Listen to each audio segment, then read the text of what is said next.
I watched the honeymoon special on Netflix, and you talk a lot about your family.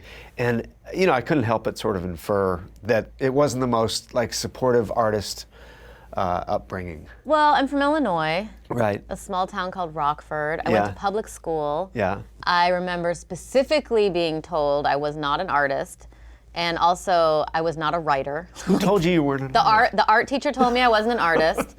The English teacher told me I wasn't a writer. But I think in a small town like that, you know, they're not looking at the big picture. Like the guidance counselor just wants someone to, you know, they're raising people to work at Walmart. Right. You know, like they need people to stay in the town and work these kinds of jobs. Yeah, I wonder if your art teacher thought, I'm doing her a favor.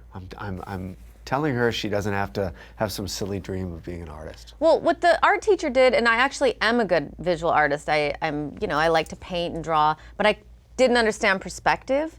And so I remember her just saying, I think you should just not take art.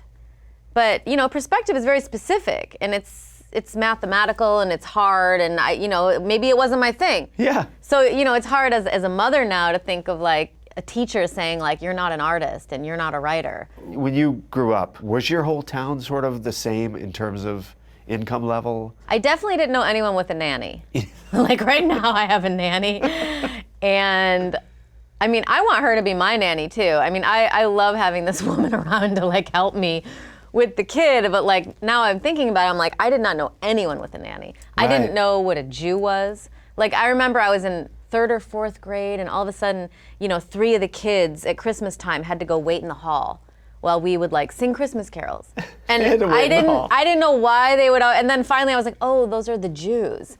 But like no one ever explained that to you. It just wasn't a very open-minded place. In other words, your surroundings sort of mimicked your own life. It wasn't like you were from the bad side of the tracks or... No, not necessarily, no. I mean, there was obviously different levels. Right. I worked, you know, I mowed lawns and worked at the grocery store and had a paper route. Oh, you did? So I had like millions of jobs, and I like babysat my brothers and, you know, helped to raise them and cooked and cleaned and ironed, and I think that's why I waited so long to have a baby.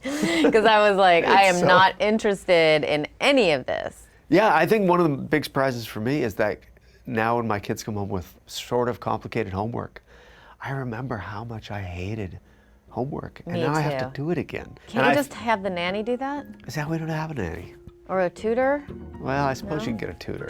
I can't help them with math. I know, right? I can't even draw perspective. Yeah, because you're not an artist.